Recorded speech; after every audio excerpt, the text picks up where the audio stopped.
자, 이번 시간에는 함수를 다뤄보도록 하겠습니다. 이번에 다루어질 내용들입니다. 함수가 무엇인지, 정의하는 방법, 호출하는 방법, 인수를 전달하는 방법, 리턴문, 그 다음에 동적인 자료 결정, 스코핑 룰, 함수 인수, 람다 함수, 함수적 프로그래밍, 이런 내용들에 대해서 살펴보도록 하겠습니다.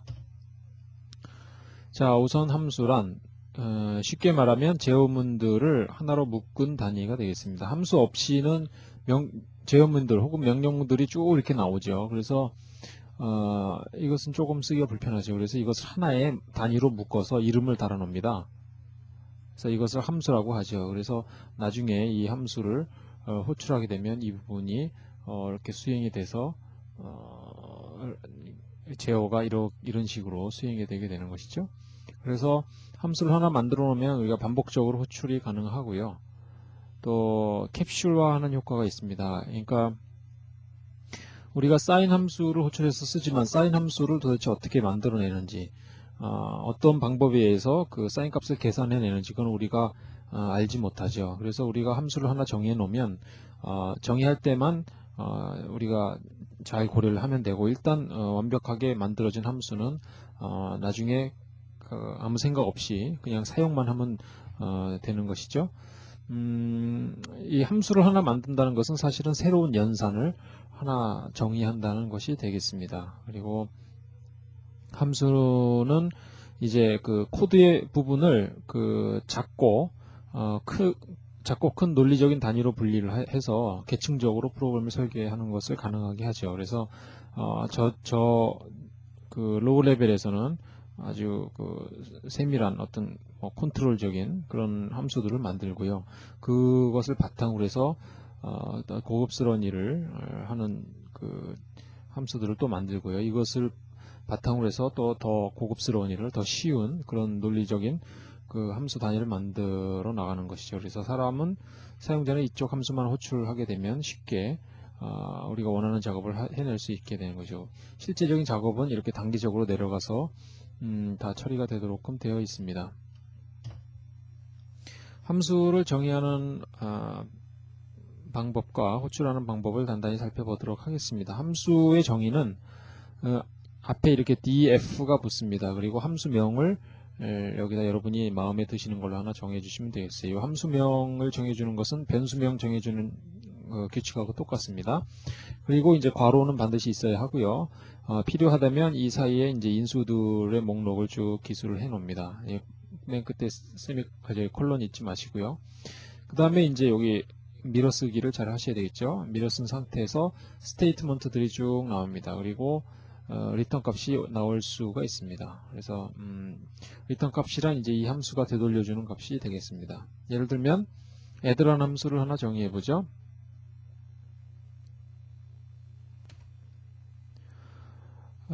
이 함수 이름은 add죠. add고 두 개의 인수를 받습니다. 두 개의 인수를 받아서 어떤 값을 돌려주냐면 두 개를 더해서 값을 돌려줍니다. 이렇게 정의하고 나면 이제 add를 바로 엔터를 치실 수가 있는데요. add를 바로 치게 되면 이게 무슨 값인가를 확인할 수 있죠. add는 펑션이다. 펑션 add. at하고 이렇게 나오는데 이것은 주소입니다. 그러니까 add라는 함수가 메모리에 정의된 주소가 됩니다. 이것은 뭐 별로 거의 신경 쓰실 일이 없으니까요. 주로 이 앞에 것만 보시면 되겠습니다. function add. 자, add라는 함수다. 그리고 이제 이번에는 이제 함수를 한번 호출을 해보도록 하겠습니다. add 하고 호출할 때 이제 괄호를 반드시 써야 되겠죠. 괄호를 안 쓰게 되면 함수 호출이 아니라 이게 무슨 add가 무엇인지를 알아보는 것이고요. 이 함수를 호출하려면 괄호를 써야 합니다. 1,2 하게 되면 자, 이 함수를 정의할 때 두 개의 인수를 받는다고 했기 때문에 여기서 두 개의 값을 넘겨준 거죠. 그래서 1이 A로 전달이 되고 2가 B로 전달이 됩니다. 그래서 A 플러스 B 한 결과값을 리턴을 하게 되죠. 리턴을 한다는 것은 이 함수의 값을 되돌려 준다는 겁니다. 그래서 결과적으로 3이라는 값을 C가 받게 되는 것이죠. 이 add라는 것은 뭐 이렇게 f equal add 해서 다른 이름으로 치환을 해 주어도 상관이 없습니다. 그래서 f4,5 이렇게 호출했을 때 4가 A로 전달이 되고 5가 B로 전달이 된다는 것이죠. 그래서 결과 9를 우리가 되돌려 받는 것입니다. 함수가 호출되는 그 절차를 보겠습니다. add 1, 2라고 했을 때, 자, 1이 이렇게 순서에 의해서 이렇게 전달이 됩니다. 그리고 결과 값인 3이 add 함수에서 리턴이 돼서 C에 저장이 되겠죠.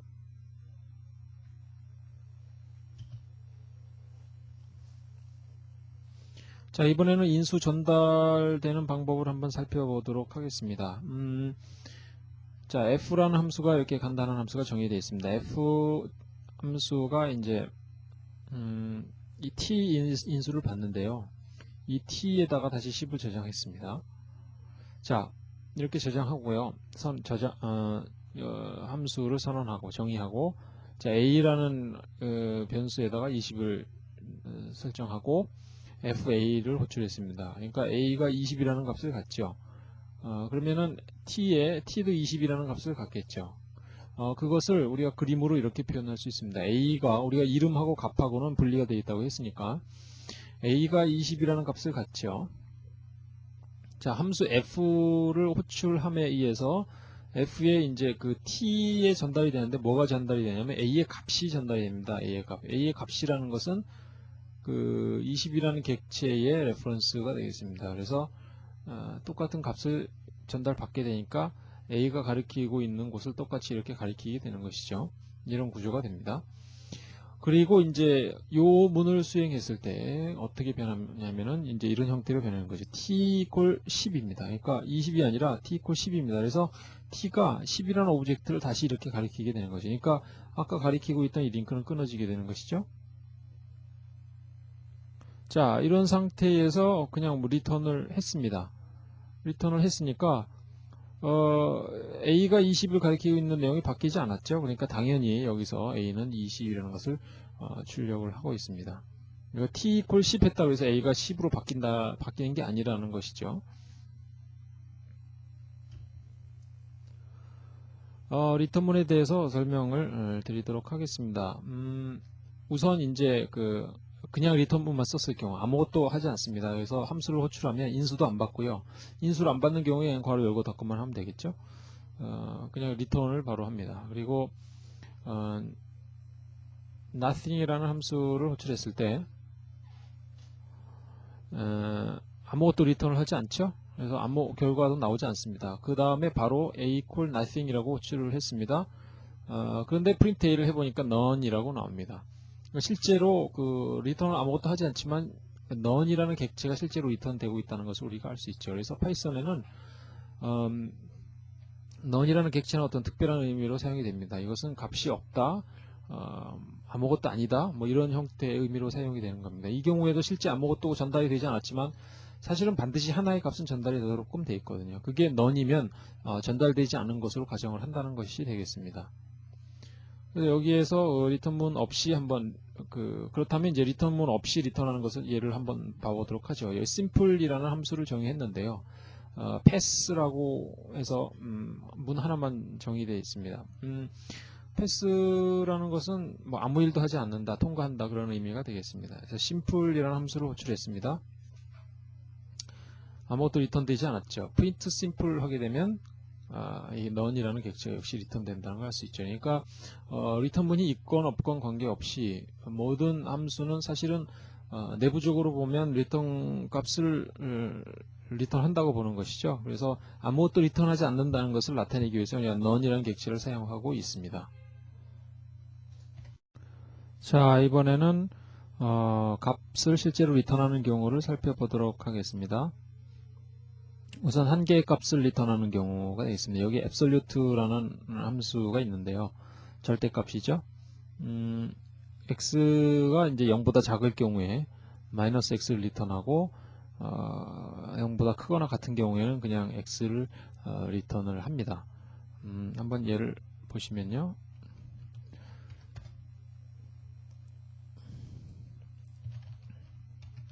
자, abs 이렇게 x를 받죠. myABS로 한번 바꿔볼까요? 실제로 ABS라는 게 있습니다. 그래서 myABS로 한번 바꿔보겠습니다. 자, if x가 0보다 작으면 return -1이고요. 그렇지 않으면 return x를 합니다. 그래서 myABS 5 하면 그냥 5가 리턴이 되겠죠? 네, -5 하면 틀렸죠. 여기 -1이 아니라 -5x가 돼야 되겠어요. 그래서 my absolute -5 하게 되면 이제 5가 되는 거죠. 여기서 리턴이 이제 이런 식으로 하나의 값을 x를 리턴하기 때문에 바로 그 값이 여기 반영이 되는 것이죠. 자, 이번에는 이제 2개 이상의 값을 리턴하는 경우가 되겠습니다. 함수가 반드시 한 개의 값을 리턴할 필요는 없습니다. 이와 같이 여기 2개 값을 리턴할 수가 있습니다. 예를 들어서 여기 수합 함수가 있는데요. x, y 2개를 받죠. 그래서 값을 바꿔서 y, x를 리턴을 합니다. 그래서 수합 b, a, a, b 하게 되면 뭡니까? b의 값, b가 이제 그 x로 전달이 되고 a가 y로 전달이 되는데 리턴이 되는 값은 이제 y, x가 되니까 요걸 바꿔서 이제 a, b로 전달이 되겠죠. 이제 이런 식으로 따로 값을 받아도 되고요. 여기서 2개의 값을 리턴을 하기 때문에 받을 때 2개 변수로 따로 받을 수 있습니다. 혹은 하나를 받을 수도 있습니다. 하나를 받았을 경우에 이것이 튜플이 되죠. 예를 들면 자, f라는 것을 한번 정의해 보겠습니다. 자, 리턴을 하는데요. 하나는 a 플러스 b를 리턴하고요. 하나는 a 마이너스 b를 리턴을 합니다.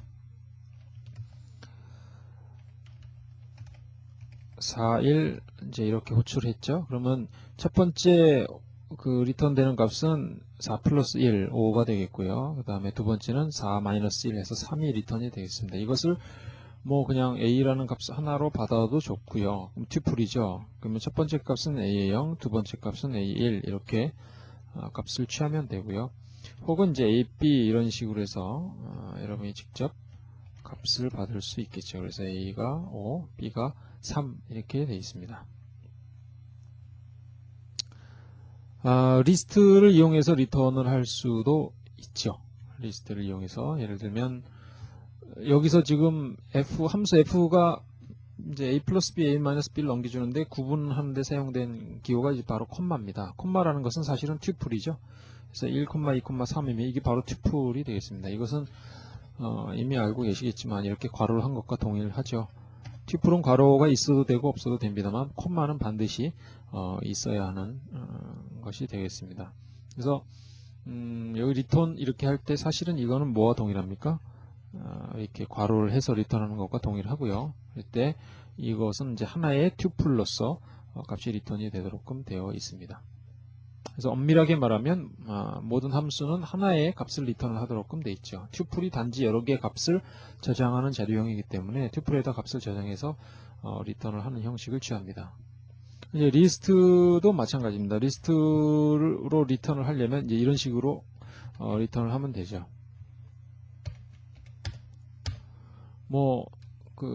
아까 튜플에서 사용한 예와 크게 다르지 않게 사용하실 수가 있습니다. 그런데 이제 하나의 값으로 받았을 경우에 그래서 이 t는 이제 튜플 리스트가 되고요. 밸류가 될 걸 그랬네요. 값을 리스트로 그대로 취할 수 있겠죠. 그래서 값을 조정할 수도 있고요. 이렇게. 근데 대부분 이제 리턴하는 경우는 고정된 개수의 값을 리턴을 하기 때문에 튜플 형식으로 쓰는 것이 더 바람직하다고 생각을 합니다.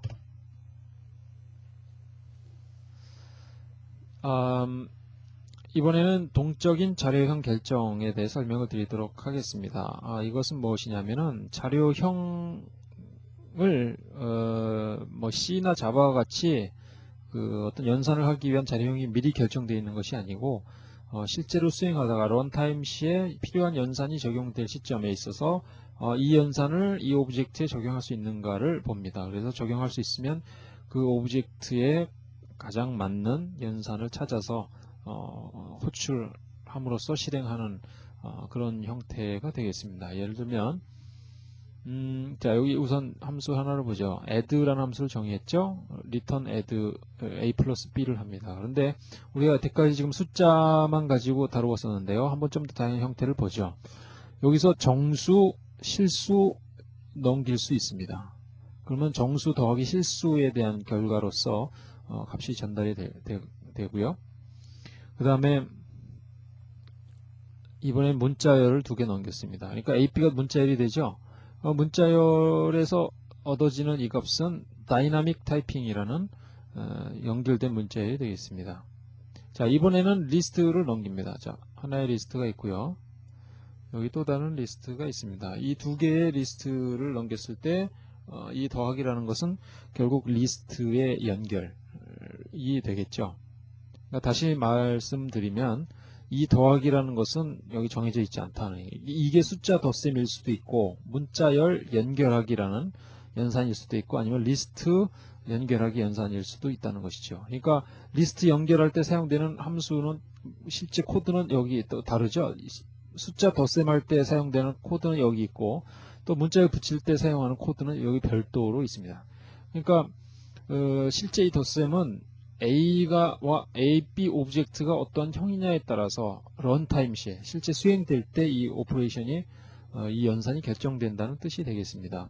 그래서 실제로 어떻게 결정이 되냐면 이런 형태로 결정이 됩니다. 그러니까 A 플러스 B 하게 되면 A 오브젝트를 기준으로 해서 실제 내부에서 언더라인 2개, add 언더라인 2개라는 함수를 호출합니다. b라는 파라미터를 가지고요.